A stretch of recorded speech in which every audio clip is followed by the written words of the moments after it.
Good evening, everyone, and welcome to our 50th celebration here for Heartbeat of Toledo. My name is Abigail Sadawi, and I have the honor of being your guide this evening as we travel back in time to the beginning of Heartbeat and then drive forward into the heartbeat of today. But before we begin, I want to take a moment to recognize all of our volunteers. If you have volunteered in any way over the last 50 years, could you please stand up so we can recognize you? That includes board members, staff members, everyone. Please, big round of applause. You make us Heartbeat. Also want to give a huge shout out to our amazing sponsors. We have William Vaughn. Thank you, William Vaughn, for all that you have contributed. $10,000 to help our program. We also had a $10,000 anonymous sponsor. Please put your hands together for these amazing sponsors. Okay, quick shout out to a few of our other sponsors, Perrysburg Auto Mall, Dr. Harvey, and Mrs. Bea Popovich. Did I say it right? I hope I did. Yay! Jacob's Supply, and another anonymous gift on a gold level of $5,000. Nice job. Thank you, thank you. All right, at this time, I would like to bring up to the stage Mr. Andy Rechtenwald. Would you guys all join me in prayer? Heavenly Father, we are grateful for the last 50 years and what you have done through this organization. And God, we are grateful for what we know you're going to do for the next 50 years.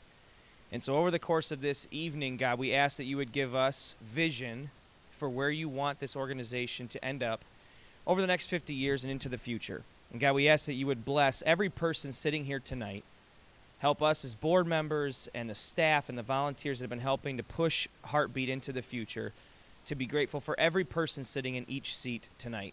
We ask that you bless the food, and we thank you so much for everybody that had a hand in putting on this wonderful banquet. We pray this all in the name of Jesus. Amen. Heartbeat of Toledo was established in May of 1971. What's most interesting, though, is that Heartbeat was established before Roe versus Wade. It was simply a humanitarian effort. Dr. Hildebrandt had a deep compassion for women. He knew that they were facing an unplanned pregnancy, and he saw that their situations in their lives were very complicated.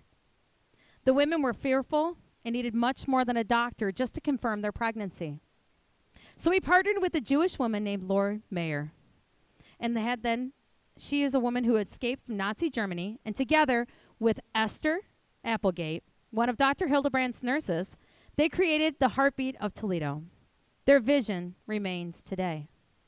Heartbeat of Toledo carries the legacy as a place to provide humanitarian, compassionate, and non-judgmental support to women and families in crisis.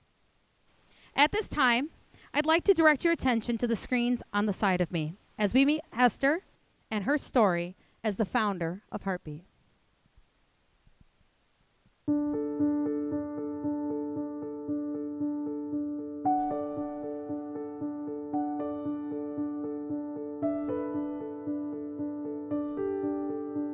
Dr. Hildebrandt and Laura Meyer were considered the co-founders. Dr. Hildebrandt happened to be my obstetrician and had delivered 3 of my children. And so when I found out he was going to be speaking, I decided to go to that meeting. Well, that meeting turned out to be his intention of trying to start a service to help girls who were pregnant. Now, there was no abortion at that time. This was 1971. But as his busy practice showed him, there were girls who needed to have more than just a physical and say, yeah, you're pregnant. There had to be someplace else to get them over that hump at first. There were social agencies, but he wanted something even more personal than that. And that's why he decided he was going to put together this organization, which he and Laura did. Laura was asked to help him, by him. She was a widow, and she had really no influence in anything except that she was very much alone. She was a painter, as I explained to you. She was an artist, and she has a very interesting history that maybe I'll share with you. She was born in Germany. She was a German citizen, but was in the war, and the Nazis wiped out her town, wiped out some of her family. She was put into a concentration camp and was able to escape, and she jumped on a Red Cross truck, which saved her life because she pretended to be a nurse. So all her history is exciting during the war. And then in addition to that, she's a very fine artist. She was an actress. She acted on the stage, and she also worked as a stenographer in the Nuremberg trials. So she has a vivid history. But anyway, she came to the United States. She married a German fellow, and they had no children. But her whole life was devoted to him until he passed away.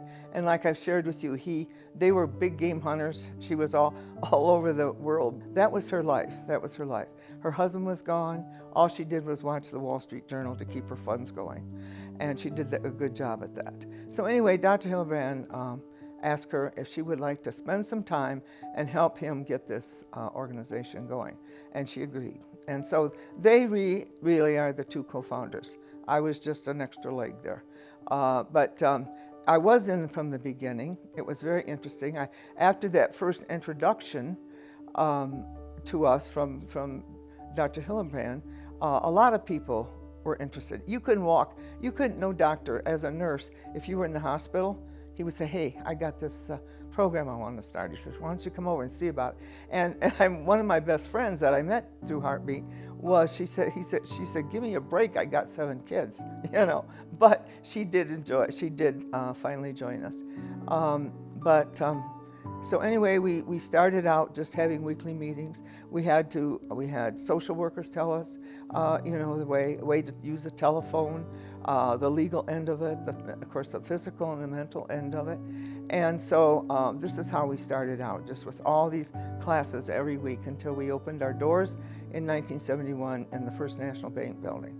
Called that our broom closet because it was only one room. And so, but that's what we had, and that's how we started. We advertised through the church, through the paper. We even had an ad on television. So it grew, and then it wasn't very long. Of course, we were all crowded in that one room anyway. But Dr. Hildebrand changed his medical practice into the Hillcrest Hotel in Toledo, and was able to secure for us another office. So we had 3 rooms, and it was very good. So I can say, I don't want to get too far ahead of myself, because as we started, it was obvious to certain volunteers that there was more need here. This girl doesn't have any clothes to wear. This girl doesn't, what kind of doctor is she going to do? She needs welfare help. So these kinds of things were becoming more evident. And God bless these volunteers. Some of them just took up the cross and carried it. So we eventually opened a boutique, would gather clothing for the baby, and we encouraged the girl to come back. Now understand, again, this was before abortion, and it changes when you have that element to consider.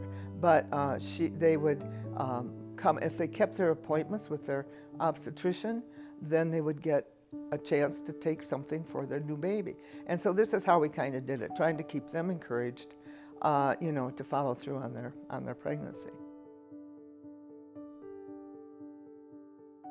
First of all, Dr. Hildebrand, being an obstetrician and gynecologist, had patients in his office that were these young people, unmarried women, or they would be the daughter of his patients, that kind of thing.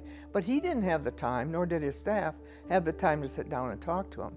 So it was not good to just send them out the door and leave them on their own. That's what I think personally. I can't say he told me that, but I know that existed. So I really think that was probably his fervent desire to have somebody help these girls beyond having the physical, saying, "Yeah, you're pregnant." Where do they go? And a lot of the things we found out is like the biggest thing with young girls was telling their parents, and and we were all moms. Most of us were moms. Most of us were nurses or teachers, and we were moms. And so, we could help them do that, and we did. And we would offer to say, "Well, bring your mom in with you." Well, they never did that. They never did that for me, at least. I'm not sure about any other volunteer. But I think that's why he started. I'm not really positive. I don't think that was the only thing. He was a very pro-life doctor. And as is proven by his medical practice, he never recommended the abortion, a pill, thinking that it was an abortifacient. And he also testified all over the country with persons who had had like IUDs or had some kind of result from having taken the pill, and he would be their defendant. And so he went many times to different states and testified in the girl's behalf.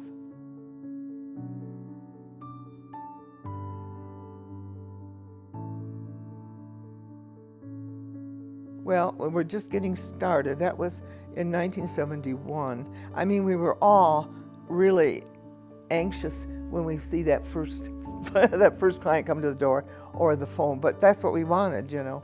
And so it was because I can't say that they didn't think of abortion, but it would have been illegal. See what I'm saying? But most of the people were scared.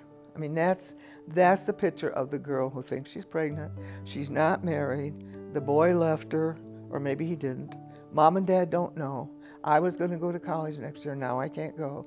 I mean, these are just all problems that flood her whole heart, you know. What is she going to do? If she could get rid of it, that don't sound too bad, does it? So, I mean, you can understand how it grew when abortion became available, how now this was an option.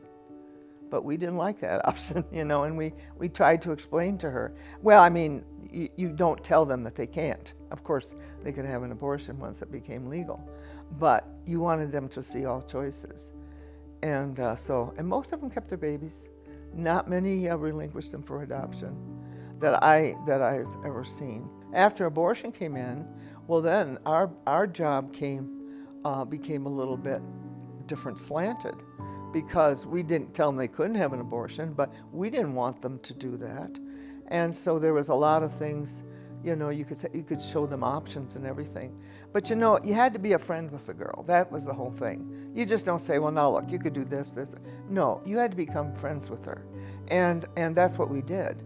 And because we were volunteers, it was easy to become friends. You know, we didn't have to go off to work or anything. I'll be here next Thursday, come back. You know, and a lot of times we would rerun the test if she couldn't be pregnant. I can't be pregnant. Okay, we'll come back and we'll run the test again. So, yeah, that's what we did. I mean, I worked in several different areas like everyone else did. You know, I'm no better or worse than anybody other volunteer. We all just did our own thing. I mean, I brought the desire to help people. I mean, if you want to say that. But a lot of us were nurses. We kind of had that thing in us anyway. A lot of us were teachers. I mean, that seemed to be the people. And moms, you know, just moms that were very pro-life, who were very upset with the Supreme Court and our change to abortion on demand. Yeah, it was not good. So, I mean, we just had, if we thought it was wrong interiorly, then do something about it. So our thing to do about it was to help the girl who was pregnant. So maybe she wouldn't want to have an abortion. But I can tell you about one client I had, if you want me to. I had a client, we had one of the ancillary offices. I can't remember, Southwick, I think. And it was a Saturday business, there was no business. I didn't have any clients that had schedules to come in. So I was just sitting there, and the girl knocked on the door, and I went there, and there was this girl. She had this little toddler with her. He was walking along, and she came in, she wanted a pregnancy test. And when I sat down and started talking to her, lovely girl, she said, well, I'm going to tell you something. I've had 2 abortions. And she said, but I went to Heartbeat, and that's why I got this little boy. That was success to me, you know. Not my success, but it was Heartbeat's success.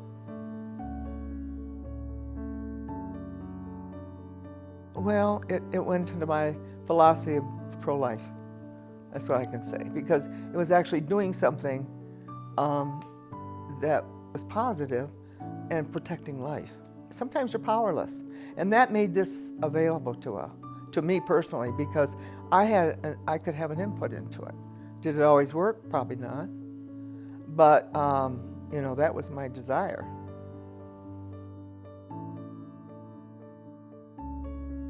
Most nonprofits don't last. They fall by the wayside. But Heartbeat didn't. And that's why I think it was somebody up there likes us and was helping us, you know. because we would have a lot of turnover in volunteers. That's what happens. But and we've been very broke at times. Didn't know how the rent was going to be paid, but it always came through. So I would say that we're doing a job, and that's why we're still in business.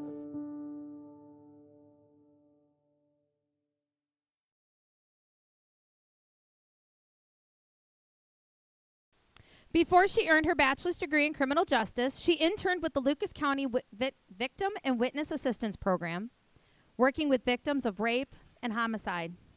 She then took her first job in the Toledo Municipal Court as an advocate for victims of domestic violence. From there, she has led organizations that provide parenting education to 12 to 19-year-olds, a local autism organization, as well as the largest homeless shelter for families in Toledo. For over 20 years, she has provided servant leadership for non-for-profit organizations that change lives. She has been married for 20 years and has 2 teenage boys. Her commitment is to helping people see their God-given value in life, know that their life matters, and that they have been created for a purpose. Ladies and gentlemen, please help me welcome to the stage Heartbeat's Executive Director, Miss Renee Pellish. Where did you go?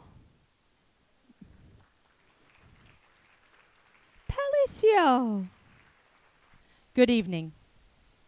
My name is Renee Palacios, and I am the Executive Director of Heartbeat of Toledo, and I am so grateful that you decided to spend your evening with us. Each of you play a role in this, a very important role. You have a direct impact on the women and family that we serve, and we are appreciative for you to be here tonight. I have faithfully served for 8 years, working with families who are homeless in desperate situations. I've seen hopelessness up close and personal. I've also seen hope and human investment completely change a person's ambition and perspective. At my core, my personal mission is to invest in the dignity of every human that crosses my path. My neighbor. I'm drawn to the brokenness of the human and empathetic to their very real challenges in their life. And after 8 years, I'd felt like I had served my best at the shelter, and I asked God to move me. So I started at Heartbeat of Toledo, and that was an interesting start. I started in January 2020. The great Leanne Beach trained me in February of 2020, and then the entire world fell apart in March of 2020. So that wasn't exactly in the job description, but that's what I was handed. Never before had I ever felt so unprepared, so lost, and so unqualified.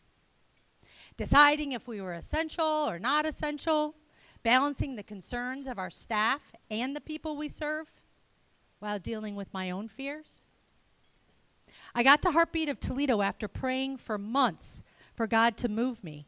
And now I'm in a completely unfamiliar situation in community service. But Heartbeat of Toledo moved through it. We temporarily closed your first look while we gathered the necessary PPE to protect our staff and our clients. Meanwhile, the phone was ringing off the hook.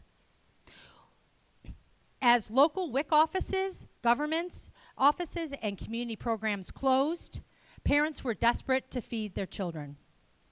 We served 130 emergency visits during that stay-at-home order. Mothers looking for formula and diapers to provide for their babies. And I'm telling you the truth, crying mothers with babies in the background crying because they were hungry. We literally were feeding our community during that time. We are managing our own concerns and our own fears and pushing it into the community to help them. I watched our staff use their own fear as a motivator to provide anything and everything we could to our community during that time. And now listening to the words of Esther Applegate gives me the confidence and courage to know we're on the right track and we're honoring our founders. Dr. Hildebrand understood women need more than a pregnancy test, more than confirmation of their pregnancy, and even more than just encouragement to choose life. Women need to be seen, heard, feel valued, and have support. He understood that the need for hope and support, those two essential, powerful things, were important. But he also said they need food and clothing and safe shelter.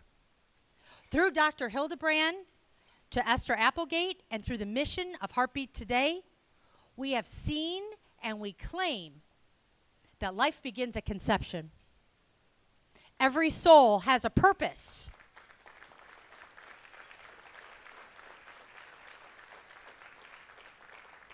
And when the fear of our current circumstances are reality, that's when it gets complicated. And my friends, this is the space that we serve from at Heartbeat of Toledo. When you give of your time and your talents and your treasures, you are speaking directly into the families and women that we serve. Your gifts are life-affirming. Life-affirming. What does that look like? What is a life-affirming activity? Life-affirming is empowering the woman who doesn't want an abortion but feels like it's her only choice. Providing her housing resources so she sleeps safely tonight. Life-affirming means speaking truth in love to that woman sobbing in our office, drowning in fear and shame. Life-affirming looks like sending that flyer about the open food pantry to every family who we serve at Heart to Heart, because sometimes it's embarrassing to tell people you need help. Life-affirming is providing that ultrasound to the woman who believes that she's carrying a clump of cells and showing her her baby has arms and legs. Life-affirming is giving the phone number of our local domestic violence advocacies support because she's ready to leave. We serve through compassion that proves we believe in her. We believe in her strength, and we believe in her ability to face her circumstances. That is the heart and mission of your Heartbeat of Toledo. Now, moving through tonight, you're going to hear from even more real women who made our mission possible. Real women are going to speak from honesty and vulnerability. Ladies and gentlemen, you're about to hear some powerful stories. I'd like to address your attention to the screen.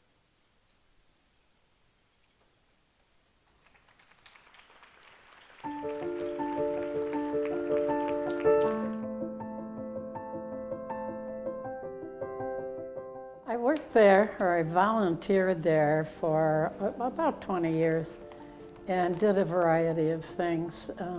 There was always something needed doing.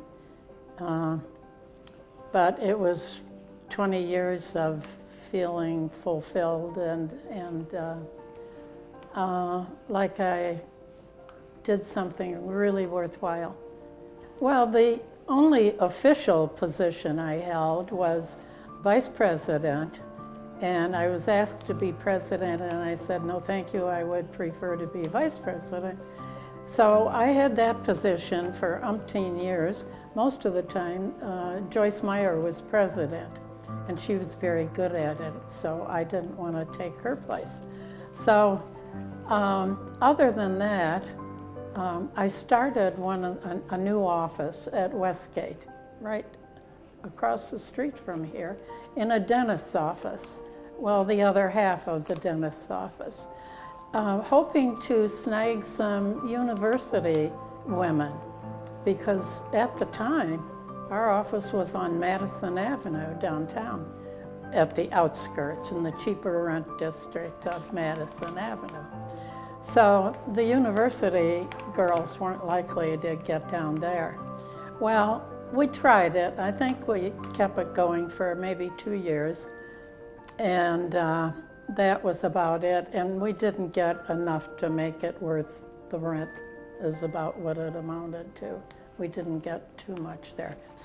We got some, but not many. But I was glad that we started it and solved that problem anyway. The Heart to Heart program, I found that I was going through the internet, looking to see what other Heartbeat or that kind of organizations what they were being successful with and what worked for them, I thought maybe it'd work for us too. So I found this information about the heart-to-heart, as we call it, and it went by different names. And so I took that to the board and they said, yes, go ahead with it. So at that point, I said, well, I'm gonna need help setting it up. So Kateri Walsh and Jenny Hepner both volunteered to help.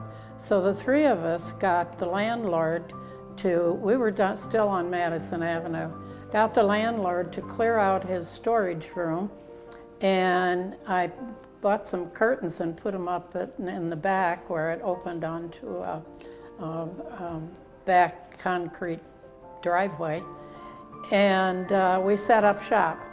And we had 3 rooms where we could see 3 clients at a time.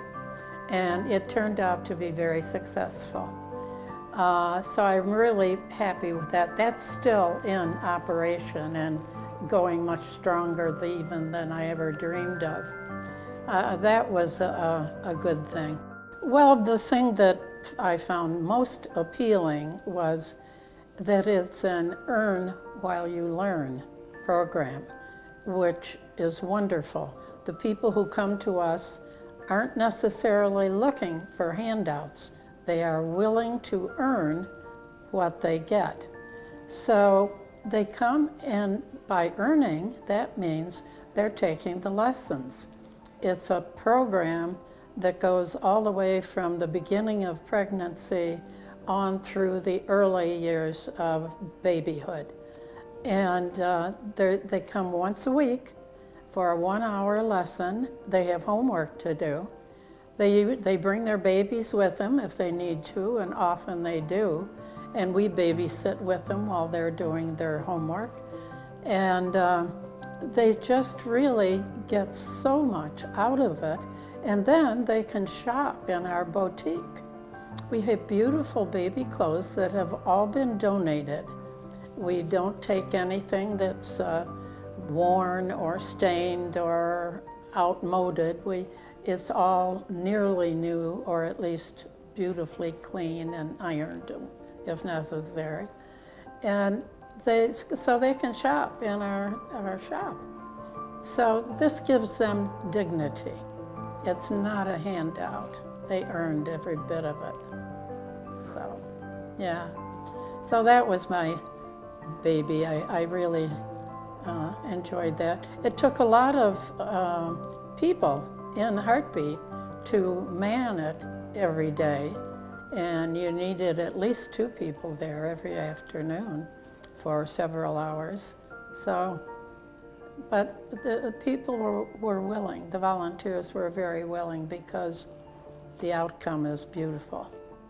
Well, every client is unique. Of course, every person is unique. So that holds very true in this situation too. We had young women come in who the fact that they're pregnant is the worst possible thing that could happen to them. They are positive. The world has come to an end, you know. And other women who come in and say, I'm happy, I'm pregnant, except I can't afford a baby. I can't afford to buy formula and diapers, and I don't know what I'm gonna do. So we had all kinds of, there are as many different stories as there are women. And they're all legitimate too. It's a real need. So I got a good, I was raised in a comfortable situation. And I got to see up close and personal women who are in a terrible fix. And they think the only thing that can fix it is an abortion, which is so sad. So we did, way back then, we did the self-administered pregnancy test and then talked to the women after that. And every case is different, just as much as every woman is different. I think the reason Heartbeat of Toledo has been so successful for 50 years now is that we do things a little differently. Every volunteer puts in their whole heart and soul into the helping of all these women. And nothing can beat Heartbeat of Toledo.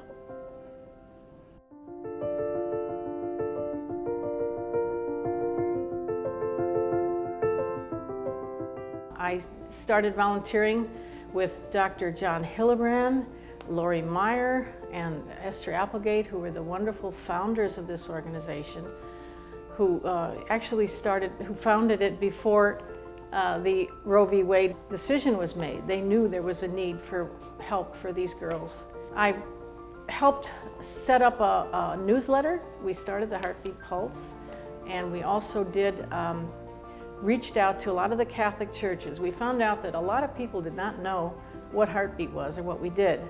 So we decided to put a letter, and we reached out to all the Catholic churches in the diocese, most of them, and we put these letters in the bulletin, describing what we were, what we did, our history, and asking for support, asking for volunteers, asking for financial support, and it really did seem to increase our financial situation. I had to leave after a couple years in the early 80s because I was pregnant again with my 5th child, and shortly thereafter I had a 6th one. But after they were all in school, I came back in the early 90s, and our good friend Joyce Meyer, who was the executive director, sort of, she was worked a couple days, did a lot of work, and was wonderful, and she encouraged me to come back. So that was in the early 90s, I'm pretty sure. I was asked to join the board, and I did that. We did that for a little while, and then they asked me to be president. And I agreed to do that, but I realized that we had to change the way we did things as far as the board, and we had to open up our board to community members, to men and women and business people and people who had a lot of experience with fundraising. So that was the biggest thing we did to start with, is to open up our board to community members. The first thing we did was hire an executive director, and that was the wonderful Pat Todak, who had much experience with fundraising, with nonprofit organizations, and she did a wonderful job right from the start. We had many ideas, and what we did was we gave them to Pat, and she ran with it. It was very easy to be president of the board in that case. One of the first things we wanted to do was become a medical facility and offering ultrasounds, which was an amazing thing, because it took a lot of money, and she was able to raise that money, and through the Knights of Columbus actually, to buy an ultrasound machine. That opened up a whole new vista for our clients to be able to have them see their unborn child. It makes a big difference. We knew we had to raise more money, and we didn't have a lot of money for advertising. But we had wonderful suggestions from some of our board members that said, if we offer free breakfasts and free dinners, banquets, people will come, and because they get a free dinner, they will donate. And we thought, how can we pay for that? But it happened, and they ran it, and they did a great job, and we were able to bring in money that we never thought we could. And we were able to hire more people, more staff, social workers, nurses. That was a big change in our organization. We knew we had to move to a different place. We were downtown in a kind of not a good neighborhood, not kind of a rundown building. And, okay, Pat, find us a new place. And she starts looking, and right away we found this beautiful building on Sylvania Avenue near the mall. We thought, well, maybe the girls from inner city or those areas can't get there, but we're right on the bus line, so that worked. We did expand our advertising budget and started advertising in the malls for a while, billboards, radio ads, and that sent our message out to a whole new group of people. We did open up an office, a satellite office on the east side, which was also meeting a need out there. We added the Heart to Heart group already started, and that expanded exponentially in the new office. Beautiful facilities for education, both parents, mothers and fathers, where they could earn points to buy things for their babies. I think one of the things that really impressed me or meant so much to me was because I was a retired RN.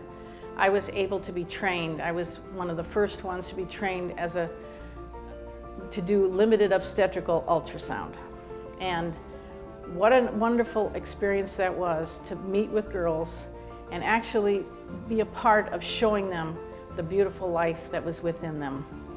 And it made so much difference when they could see the heartbeat, when they heard the heartbeat, when they could see the head and the hands and the feet. It was amazing. It really made a difference, especially for those who really were considering having an abortion. I think one of the big things that I learned was that the young women that came in in our office were just scared and didn't know where to turn, didn't know what to do. And they were ordinary girls of all races, all ages. We had older women too, were frightened. And I think what I learned was we could help these people on a one-to-one basis with compassion and love, and make a difference in their lives. And it was a beautiful learning experience for me. I think Heartbeat has been successful for 50 years because of the wonderful, dedicated, generous people who have given of their time, talents, and treasures. They have been inspired and guided by the grace of God, because we are protecting His greatest gift, which is human life. And I really believe that with His continued help, we will continue on for another 50 years at least.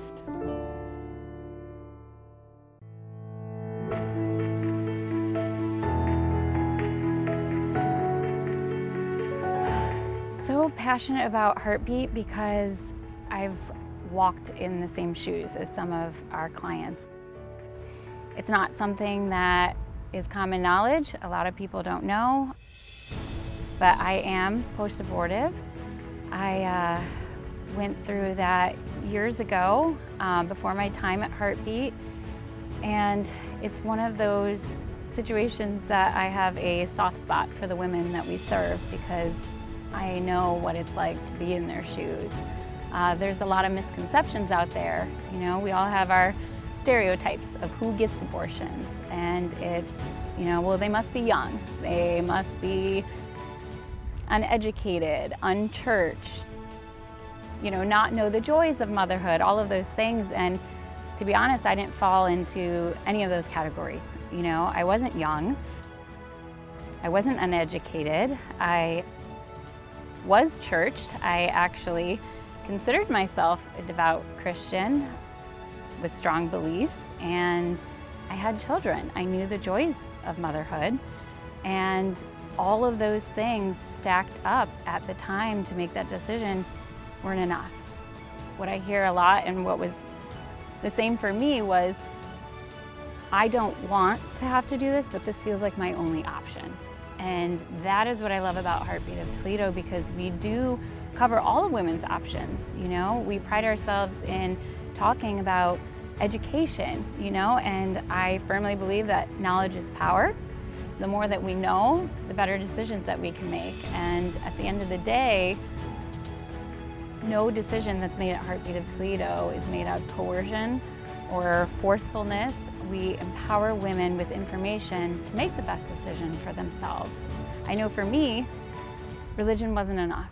You know, having children wasn't enough. I was faced with lies that I couldn't handle it, I couldn't afford another child, I couldn't do it. And what I've learned also through my background as a therapist is what we tell ourselves continuously affects our beliefs, and we start believing it. And the beliefs that we hold about ourselves affect our actions. And that was true to me, and I see it in women every day that I serve, both at Heartbeat and Anchored in Hope. I had religion, I had family back when I made that choice. And the only difference now is I have that education. I have children, and I did not see my children until they were at least 12 weeks old on the ultrasound. So in my young mind, that is when the whole parenthood journey began. I never saw anything before that. And I think after my abortion, I didn't want to. You don't want to go asking questions that you don't want the answers to. But once I started at Heartbeat, that was the first time that I witnessed a 6-week-old ultrasound.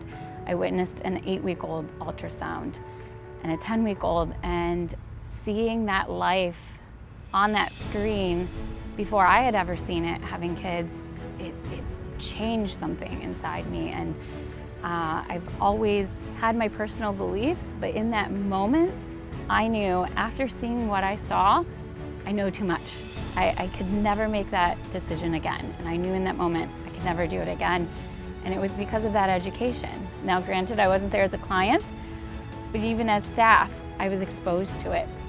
And that's what a lot of women don't get exposure to, because if they don't come to a place like Heartbeat of Toledo, when else are they going to see a 6-week, 8-week ultrasound? You know, if they are lucky enough to get into an OB, they're not doing it until 10, 12 weeks at the earliest.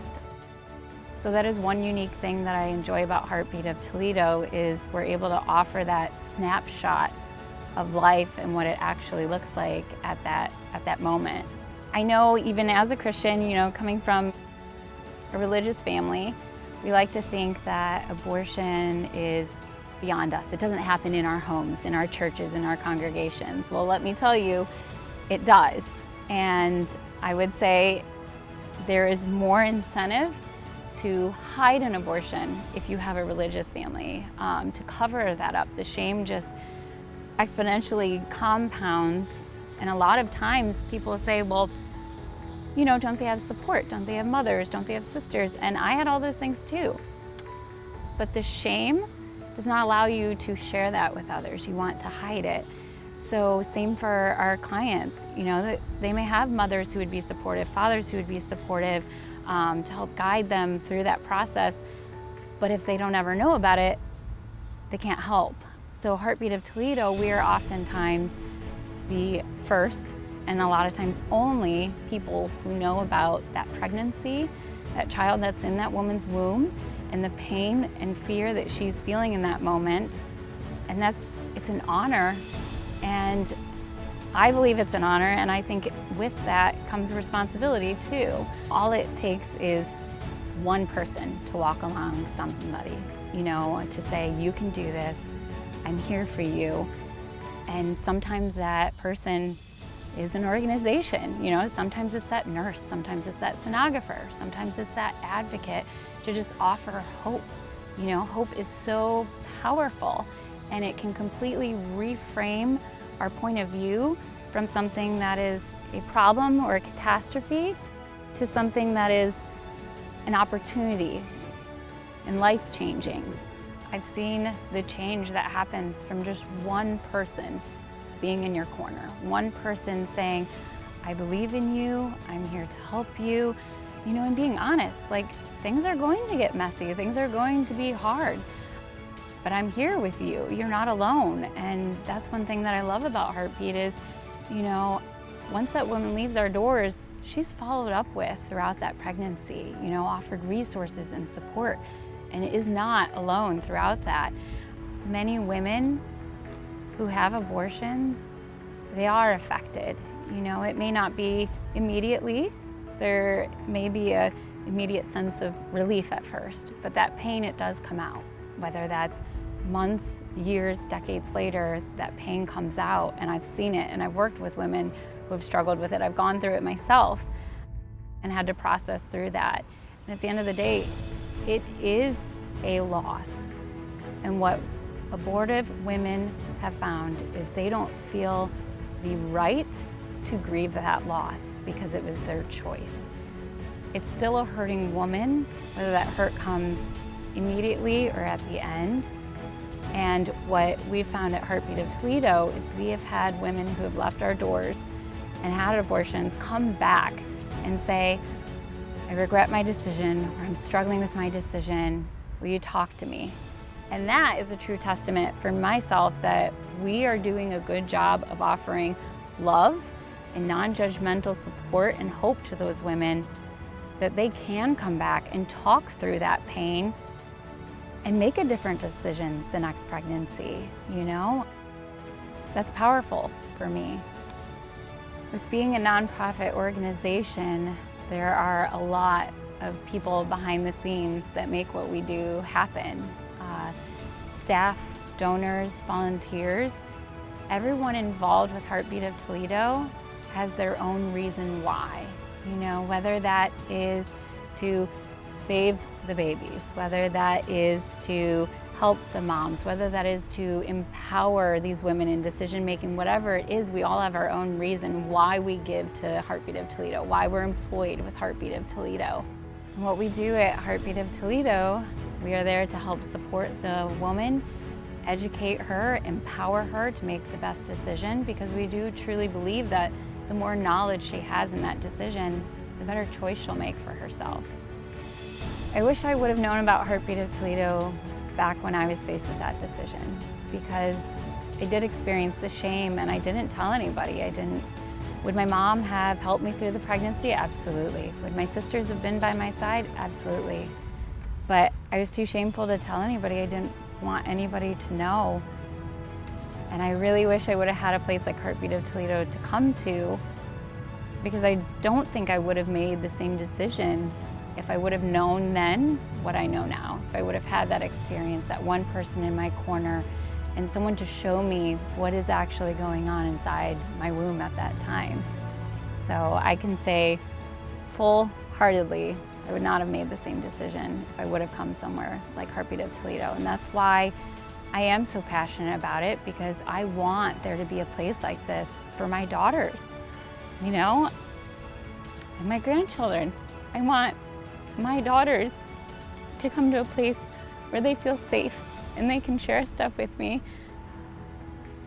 I have 3 teenage daughters, and I would hope that if one of them finds themselves in a situation of unplanned pregnancy, they are able to go somewhere like Heartbeat of Toledo, and I know that they would find compassion and non-judgmental support and hope to help guide them through. I completely trust Heartbeat of Toledo with helping my daughters going through a situation like that, because I know it can be hard to go to your mom. It can be hard to go to people who you don't want to let down. And that's where Heartbeat of Toledo is a safe place for a lot of these women.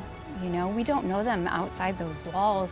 We're not there to judge them, and they can come to us without recourse and talk about what's going on. And I want to make sure that Heartbeat's around to offer that to my daughters and my grandchildren one day. And the longevity of this organization is at my core. That's my passion, and that's why I will always be involved in one way or another.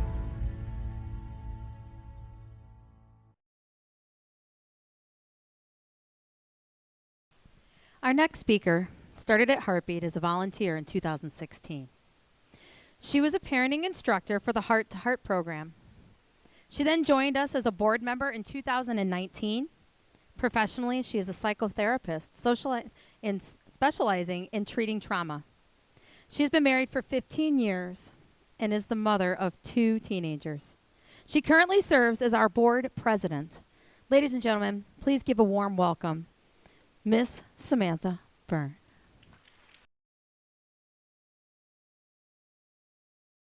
Hello. Good? Okay. Whew.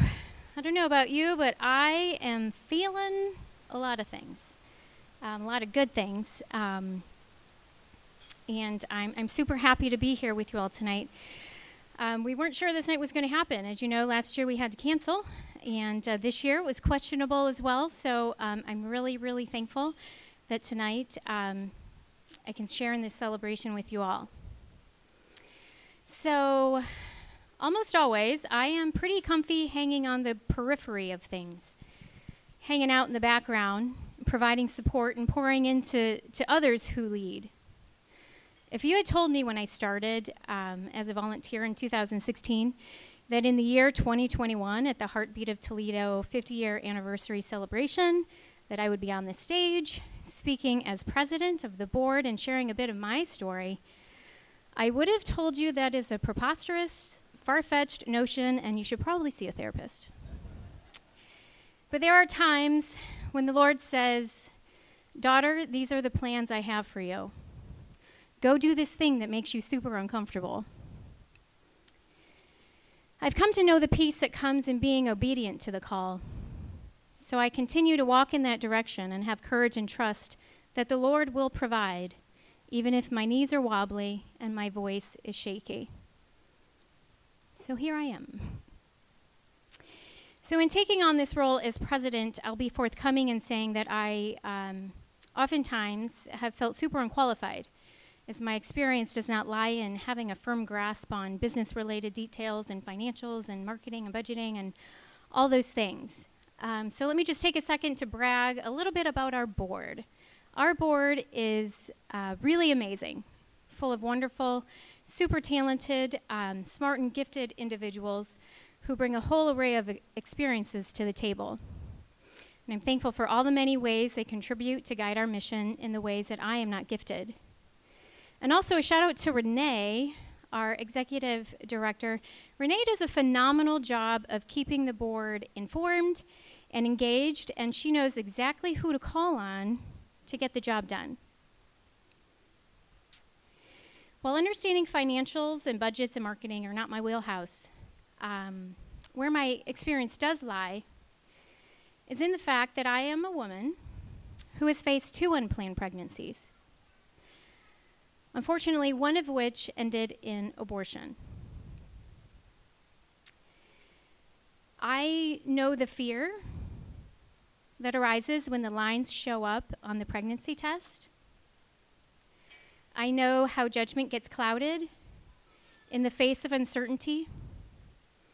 And I know that fear that makes the unthinkable become an option and a reality. I do know about that. I also know the suffering that exists in the life of a post-abortive woman. As Gina pointed out, it is a quiet, isolated suffering and an existence that is governed by shame. And I've done a lot of work to heal that wound and to release the shame of my choice. And by the grace of God, I can stand here today and share a bit about my experience. So I want to share a quick story of when it became clear to me what God's plan was and how he was going to use my experience. So early on in 2020, I was asked to share my story at a local event here in Toledo. Speaking at this event was a big deal for me. It was the first time I would have shared my story, my experience of abortion and healing in a public way. And getting to that point of being able to share in a public way required me to do difficult things. So it was a big deal. At this event, there's various speakers, and thankfully, in 2020, Heartbeat was asked to speak. And so Leanne Beach, our wonderful former executive director, was there to talk about Heartbeat and all the services that we offer. And Renee was there as well, as Leanne was introducing her as the incoming director to the community. And all the people got their chance to speak, except me. I was forgotten. It's an honest mistake, I'm sure. By no means was it intentional, yet it was very significant. Thankfully, Leanne and Renee spoke up, brought attention to the fact that the program was not quite over and there was one speaker to be heard. I had my chance to speak, and it was very well received. And for that, I'm very thankful. But I'll be honest in saying that it hurt and it stung to be overlooked at that event. It touched on that wound that I carried with me for so long after my abortion that told me I didn't matter, that my experience didn't matter, and there was not a place for my story to be heard. So it was not lost on me that the woman who had a story to tell about her experience with an unplanned pregnancy was forgotten. And further, it was not lost on me that Heartbeat staff was there as well and stood up for the woman that was forgotten and had a story to tell. After reflecting on my experience at that event with another board member who was also at that event, our medical director, Dr. Harvey Popovich, Harvey shared with me a sentiment that I'm not sure he realizes how much it meant to me, but I will never forget it. Harvey said to me, "I don't want another woman to feel forgotten in the way that you did." I felt seen, and I felt validated, and it really meant a lot to me, so thank you. As I've become more involved in this, in the pro-life arena, and I've been speaking out a bit more, I've also come to know the narrow space that pro-life efforts and discourse can sometimes exist. And I want to share something with you that I know may be hard to hear. But for me, one of the more difficult spaces for me to be in as a post-abortive woman is oftentimes in the presence of other pro-lifers. The reason being is that there tends to be a lot of othering in the conversation and the presentations. And what I mean by othering is that it sounds like it's these women who experience unplanned pregnancy, and it's those women who find themselves in complicated situations, and it's those women who contemplate ending their pregnancy. It feels like the circumstances of unplanned pregnancy exist in a land far, far away. And for me, I'm like, I'm right here. I am those women. I've also noticed an underlying expectation that as a pro-life, life-affirming community, we all need to exist and focus our efforts in all the same spaces. Saving babies from the violence of abortion is, of course, the absolute goal forever and for always. But I think what is often not given adequate attention and effort is that in order to save the babies, we need to tend to the woman and the circumstances that she is facing. We need to meet her where she is at and tend to her heart. I came across an article not too long ago that summed it up beautifully. And in this article, it poses a question of how do we reach women most impacted by abortion with the necessary compassion and support that communicates to her we believe she is strong enough to face her circumstances. This is where Heartbeat fills that gap. As Gina pointed out, I also needed the services of an organization like Heartbeat when I was a young person. Being young and naive, I sought guidance at a family planning clinic where the strengths I possessed as a young person were used against me to justify why abortion was the best and only option for me. Yet all the positive characteristics and strength that I possessed as a young person were no longer a part of my being when I walked out of that clinic. The last thing I felt was empowered. I believe that if I had sought guidance at an organization like Heartbeat of Toledo instead of a family planning clinic, my teenage pregnancy would not have had the tragic outcome that it did. And I would be up here tonight telling you a very, very different story.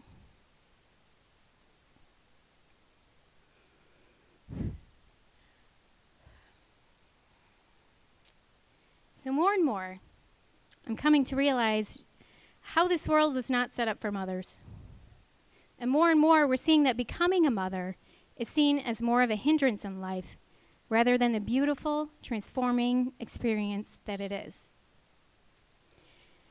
So in a world that is not set up for mothers to bring life into this world, women need to know that Heartbeat of Toledo has her back, and we will walk that journey with her no matter what. And that is our space as an organization.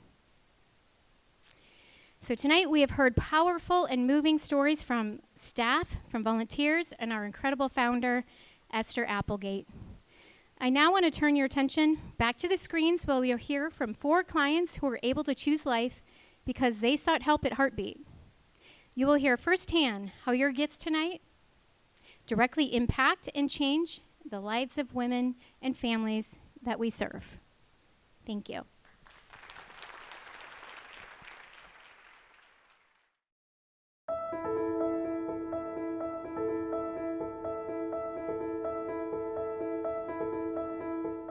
My name is Julie Hicks, and my coming to Heartbeat is a two-part story. First, I saw recently that Heartbeat had posted a need for warm hats for babies, and that tugged on my heart, and I shared that with my friends and family on Facebook. My mom let me know that surprisingly, that Heartbeat was the center that I went to when I was concerned that I might be pregnant when I was 17 years old.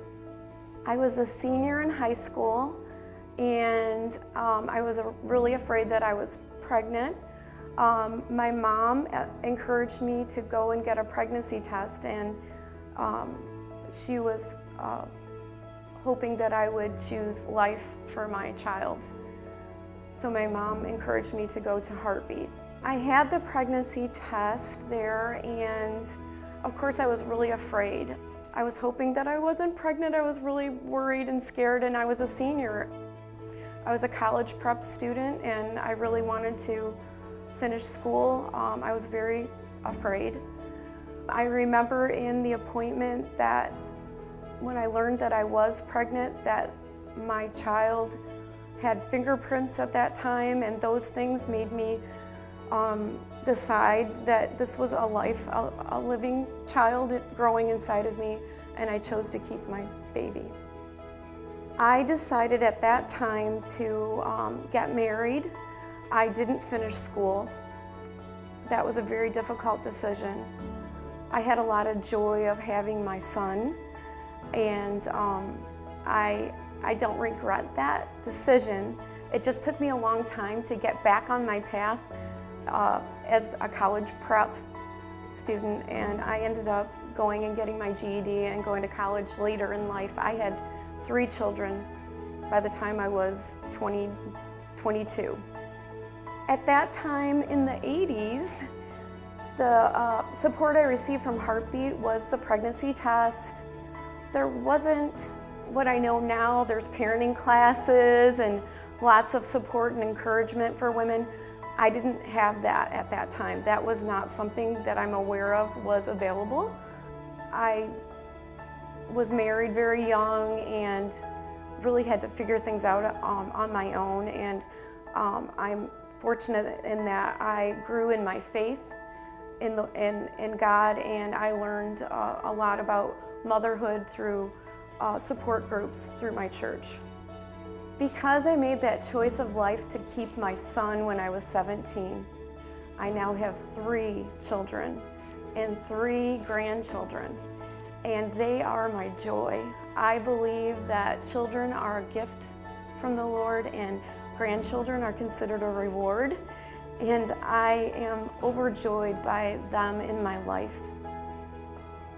So I just shared the post about a need for warm baby hats, and I had spoken to the director, Renee, about the need, and I was afraid I was going to have to knit hats or something, so I found out we could buy hats and things like that. So I shared that with my friends, and it ended up 3 Jeep loads that I brought to Heartbeat of Toledo from all of the donations from my friends and family and my church, Monclova Road Baptist. So it was just a wonderful opportunity to give back after Heartbeat had helped me.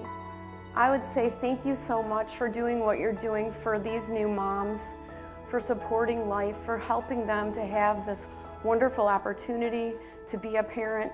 All that support, the parent education classes, the wonderful things that are provided to these new moms and to these babies is so phenomenal. Thank you for everything you're doing.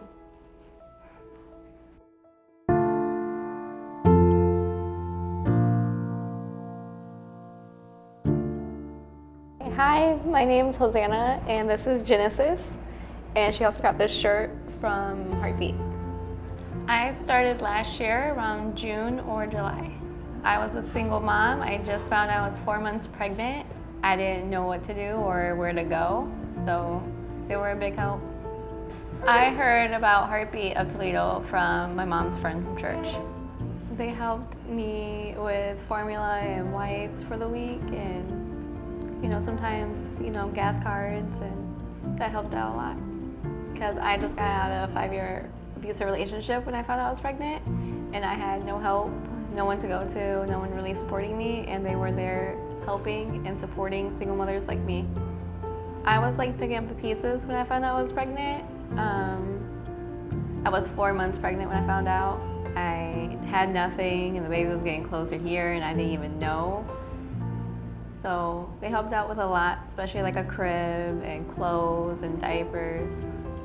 The classes definitely helped me to know what type of mom I want to be and gave me the confidence and definitely like confided in me. Well, I confided in them.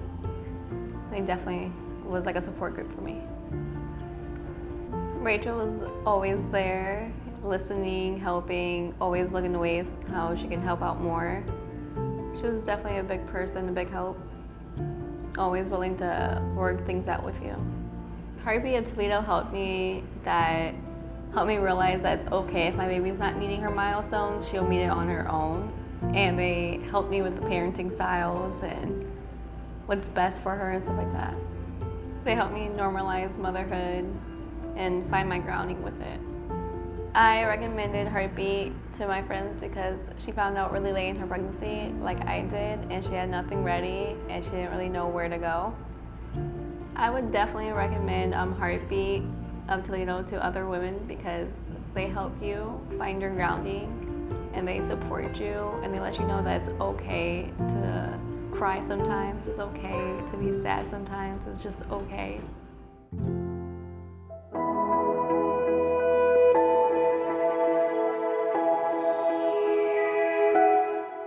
I came to Heartbeat about a little over 4 years ago, I guess almost 5 now,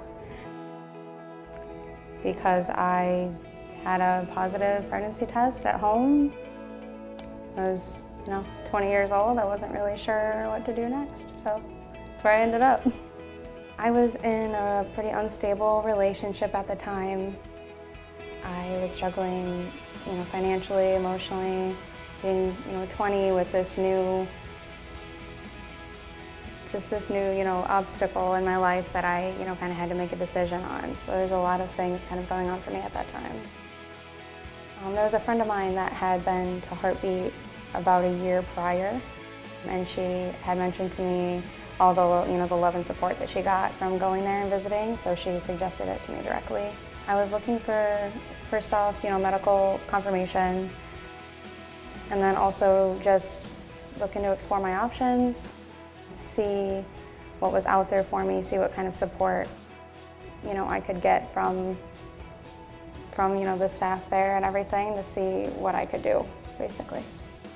I definitely remember sitting down with Gina. I remember sitting down with Mary Ann as well. She was the nurse there at the time. And I just remember feeling very welcomed and listened to and accepted, even through, my confusion and my overwhelming emotions, they were there and just supporting me. Definitely financial obstacle. That's a huge one, not thinking that you're going to be able to provide. Also, my relationship that I was in at the time was not a very stable one, so that, kind of was difficult for me as well. And then my age, being only 20, being pretty fresh out of high school, just feeling overall like not prepared for what was ahead. Very shortly after, right after I got the confirmation, I had an ultrasound, I heard Layla's heartbeat. I sat down with Gina and we kind of both realized, I think, that Gina was also 20 years old when she first found out that she was pregnant. And I think that really sorry. It really hit home for me and made me realize that I think I can do it,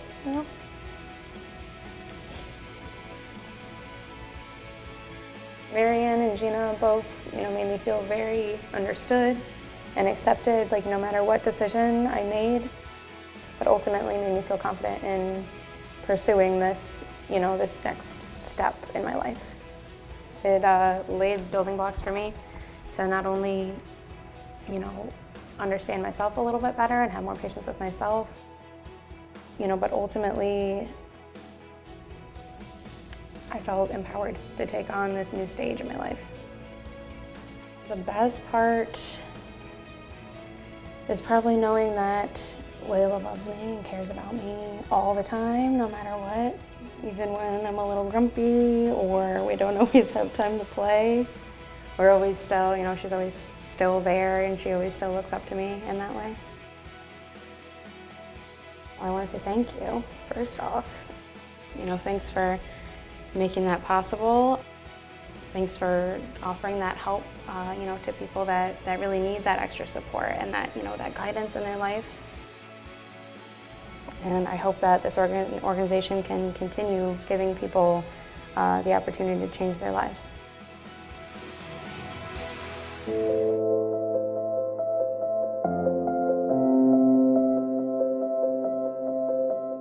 I attended the Heartbeat of Toledo program a few years ago. My daughter is now 4 years old, and I'm happy to be here today to be able to tell other people how my experience was. At the time, I was in college. I was homeless at the time, and I was kind of living paycheck to paycheck in a part-time job. So I was in a real hard position. My biggest struggle was not knowing where my next meal would come from, or not knowing how prepared I would be when my child came.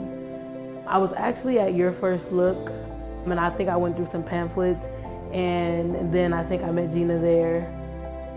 So it kind of just, I went back a few times and it just kind of felt right. From there, I kind of just continued to attend. Honestly, for my initial appointment, I had no expectations. They definitely exceeded my expectations at Heartbeat of Toledo. After my first appointment, it let me know that I was in the right place. Get the help, advice, help with the baby clothes, anything that I needed. The main thing that stuck out to me was Gina, because she kind of pushed me into a direction where I felt like I could do anything. She kind of helped me, with everything. I mean, it was past baby clothes. It was past just, an hour at Heart to Heart.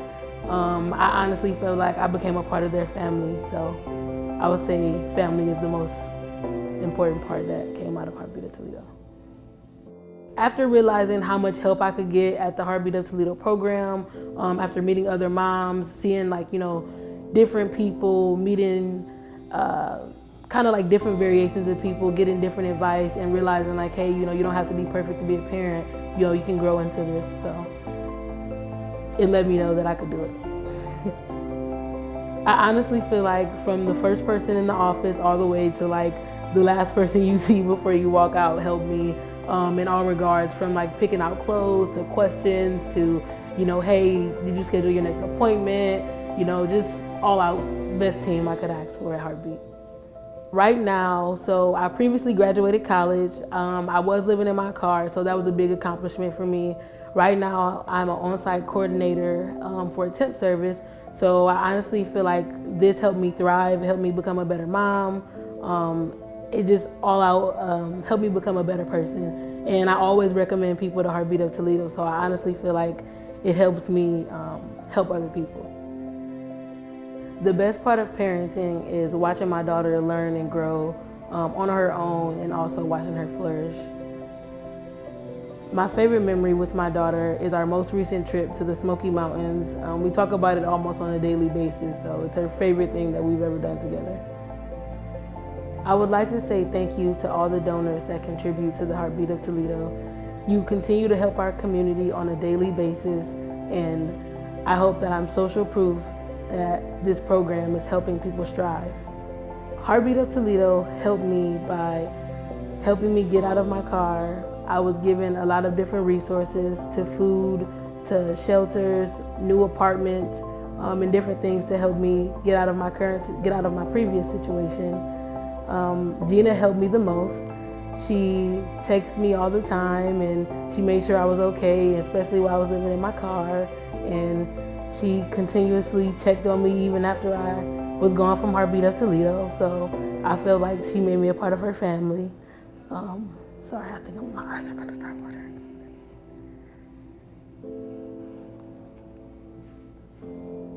The program also helped me complete college. It took a lot of worry off of me. I didn't have to worry about food, a place to live, things out of my home. honestly feel like it helped me become a better person. And I hope that I can pass it along to someone else. And I hope I can be Gina for someone else. Because you showed up for me and you didn't even know me. So thank you. I want to thank the Heartbeat of Toledo, because without them, I wouldn't know you. So I feel like this program helped me immensely, and I know it could continue to help others. So thank you.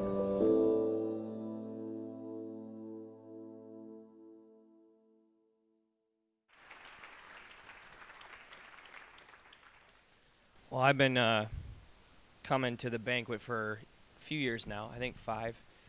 And every year I try to amp myself up and pump myself up that I'm not going to cry. It never works, so if you have any strategies, let me know.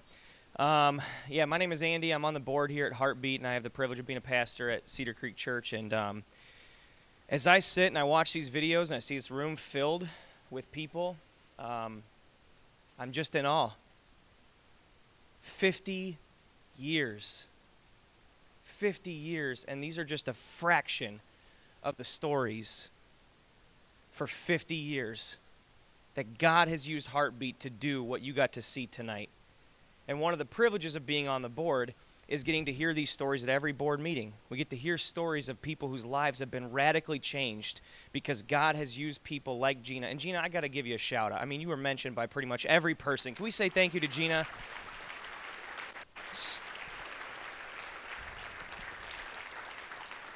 Gina and Sam for sharing yours. I know Sam's here tonight too. Obviously she's here. She spoke earlier before me, so she's definitely here. Your vulnerability and your willingness to get up here and share your story like that, like I struggle to tell my wife when I don't change my 4-year-old's underwear.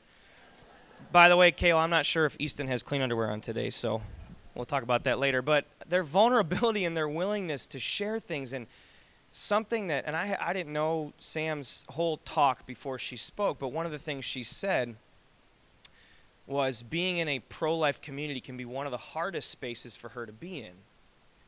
And that wrecked me. It wrecked me because I can remember back however many years ago it was, 4 or 5 years ago, maybe more now, when these videos came out for an undercover investigation into the largest abortion provider in the country. And the way I felt watching those videos, and the anger, but also the total helplessness that I felt. And then I found myself here at a banquet. I think I was sitting like just over there, and I talked to Leanne, who was the executive, or she was going to be the executive director. She wasn't yet. And I just said, I don't know what to do. I want to help. I don't know what I can do. I'm not sure what I can. She goes, oh, well, we're so glad that, maybe you just come and check out what Heartbeat's like see what it's like. And then later on I was invited into the board, and I was like, I'm severely unqualified to be on a board. And then I got to be a part of these banquets year in and year out and see all the stories that God is continuously writing, the lives that are being saved because of the volunteers, the staff, and the donors of Heartbeat. Now, all of us have heard criticisms of the pro-life movement. All of us have heard the different things that have been said, and some of it has some validity. I mean, Sam talked about it tonight. Some of it's like you're only pro-life. You only care about life until birth, and then you don't care anymore. Or you don't care about women. You just want to, quote unquote, control women. And I used to want to argue with people and say, like, give all the data and stuff. But instead, all I do now is I go, you should check out Heartbeat. You should see what they're doing. You should hear the stories, because you can't say that and see what Heartbeat is doing. Because what this organization does week in and week out, even when they're tossed, as Renee mentioned earlier, one of the craziest curveballs ever, she becomes executive director and the whole world shuts down. We're showing up at people's houses. We're still providing pregnancy tests. We're providing free services to women who need it, who are vulnerable, who are afraid, and who don't know who to talk to. When I get to hear all the time about women who can't tell their boyfriend or their husband, or they can't tell their family about it, but they come and they trust the volunteers and the staff at Heartbeat. It's incredible. It's incredible. And so then I think, like, what would God have us do? When I read the New Testament, when I read the Gospels, when I read what Jesus did for people who were in that similar state, he would tell people, those of you that are weary and heavy burdened, come to me and I will give you rest. He tells us, I've shown you mercy, so I want you to show mercy. I have shown, and Jesus did on the cross. He gave us the most ultimate display of grace, and he says, I want you to give that to other people. And so I am so proud to be in this room with you people who are willing to listen and to encourage and to clap and to cheer on Sam and Gina, who shared their post-abortive stories. Because so often they're made to feel shame, and that's not the message of the gospel. It's not the message of Jesus. And it's not the message of Heartbeat. And so what a great reminder this evening has been for why we're gathered here, for why week in and week out Heartbeat does what Heartbeat does. And my job now is to remind you why you're here. You know what I'm talking about. And if you don't, then your friend who invited you here is a genius, because they told you it was a free meal. And though the food was good and the cheesecake was phenomenal, I took a bite of my brother's and he was in the bathroom, but it's not free, right? Even though the food was free to you, and the services, more importantly, the pregnancy tests, the ultrasounds, all the stuff we provide for our clients is free. It's got to be paid for by somebody. And so this year, it's interesting. This year, it's the 50th anniversary, but we only get to have one event. We have two. So here's what I'm going to ask. Is that tonight, if you're a praying person, if you're a praying type person, I would say that you would take a couple minutes and pray. And ask God, what would you have me do? What amount would you have me give? What would you have me commit to tonight? If you're not a praying person, just think really hard or something. Think really hard about what you would think you should do. Or ask your praying friend what he heard or what she heard. They'll tell you. I would say God's saying a lot. That's all I'm going to say. We have a unique opportunity at the 50th year, the mark, to look forward into the future and imagine what our city would be like if we continue to be generous, if Heartbeat continues to go up and to the right and to reach more and more. When I look at that pamphlet on your table, if you haven't had a chance to look at that, I just want to point out one thing, because there's crazy cool numbers in there. 94% of the women who showed up chose life. 94%. It's incredible. It's unheard of. It happens because of our volunteers, it happens because of our staff, and it happens because you give. And so tonight, pray, ask God, what would you have me give? And as you're praying, ask him to show you the future, to show you, like, God, give me spiritual vision to see where this city will be in 50 years, unless Jesus returns before then. But in 50 years, what would Toledo, what would the surrounding areas look like when we could have not just like our last story, where you don't just say, like, what can I do when I find out I'm pregnant, but you know instinctively, and everybody around you knows you can go to Heartbeat. They're going to take care of you. They're going to love you. They don't care why you're here. They don't care what circumstances you have or why you've ended up here. They're just going to love you, and they're going to give you the best resources possible so that you can not only choose life, but to raise your kid in a loving environment and have them show up in a video someday to inspire people to give a lot of money. So I'm going to pray, and if you're a person who, has a lot of money, tonight's the night. But if you're not, I want to encourage you real quick. If you're somebody who's like, I don't know if my gift's really going to make that big of a difference, I'm going to challenge you on that. I'm going to challenge you and say that every gift, no matter what size, makes a difference. Every gift. We're providing free diapers and formula and classes and clothes. I mean, the video where she said her daughter's wearing one of the shirts that she got in the boutique. Like, every gift matters. Commit tonight to change not only our city, but our nation as we continue to save more and more lives and help more and more women and families know how much they matter to God and how much life matters. And so, God, tonight I ask for inspiration. I ask that you would bless every person in every seat to be generous.